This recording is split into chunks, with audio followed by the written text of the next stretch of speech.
Ayaw kumiking homemade na sisig. Ang gagamitin ko, buksan mo. Ang gagamitin ko ay all-purpose cream.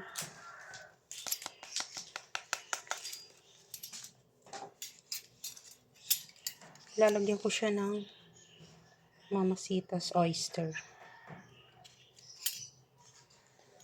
Sinudyan yung paminta.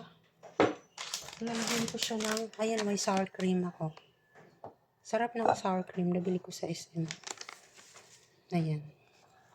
Yummy-licious ang lasa niya sa kibis. Lalagyan ko siya ng tuyo. Ang gamit ko ay Silver Swan. Ang gamit ng mga sinaunang mga ninuno. Masarap ang Silver Swan mga kibis. Lalagyan ko siya ng Reno na liver spread. Ang binili ko tofu kay Madam Crisaline De Castro. Namili na kayo ng kanyang mga gulay-gulay galing sa Baguio. Ito yung sauce ng aking tofu sushi mga kibis.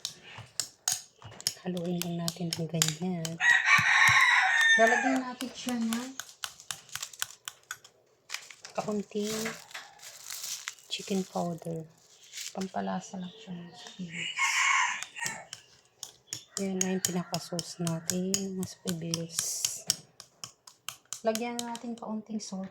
Alam niyo po, lahat ng mga luto may salt. Kahit yung tinapay namin may kaunting salt para pampalasa siya. Hindi lang puro tamis. Yan na siya. Ang ilalagay natin sa ating tofu sisig. Lalagyan natin siya na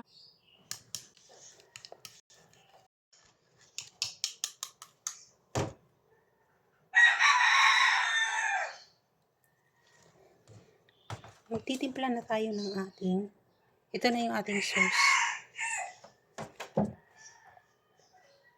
Ito na po yung ating piniritong tofu na malalaki. 30 lang yan kay Madam Crisaline De Castro na pili ko kanina. Kasi ang dami. Hahalo ko na yung aking sibuyas na pula tsaka puti. Meron akong luya. Sasama natin yung balat ng luya mga squibil. Pampalasa yung bango. Hindi mo matatanggal. Kaunting sili lang kasi ayoko ng daming sili. Meron ako dito onion, leeks at saka celery. Lalagyan ko siya ng cheese mga squibil. Eden cheese yung gamit ko sa akin mga niluluto mga squibils. Lalagyan ko siya ng chicharon galing sa kapatid ni Lynn Aroban. Shout out kay Ma'am Lynn Aroban ng Palengke. Dala ka namimili na kanyang mga karne na pang kalaman sa toasted siopaw.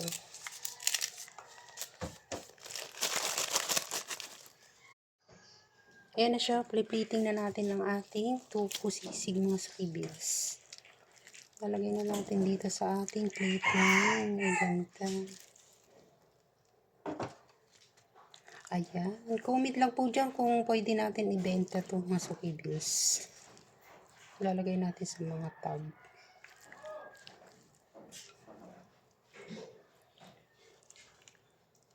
Ayan na yung ating tofu sisig. Super yummy, delicious. Pang ulam, pang pulutan. May chicharon yan kasama. Squibils. Lalagyan natin ng itlog.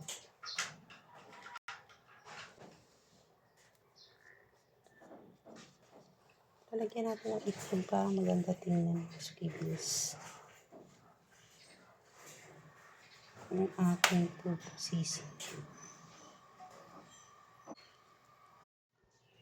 Ito na yung ating tofu sisig na may chicharon. Ito na yung ginawa natin sauce. Nalagay natin siya ng squibbles. All-purpose cream lang yan. Nandyan yun. Kanina yung paggawa ko ng sauce. Simutin natin siya mga squibbles. Ayan na ang ating tofu sisig mga kasugubas. Imagine yung lasa niyan, sarap.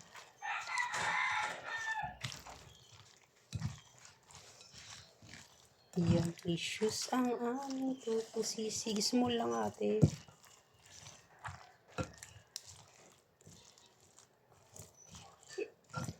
Isal. Kaya na siya mga sukibis.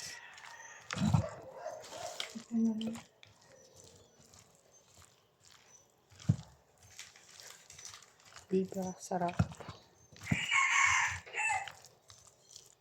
May cheese yan.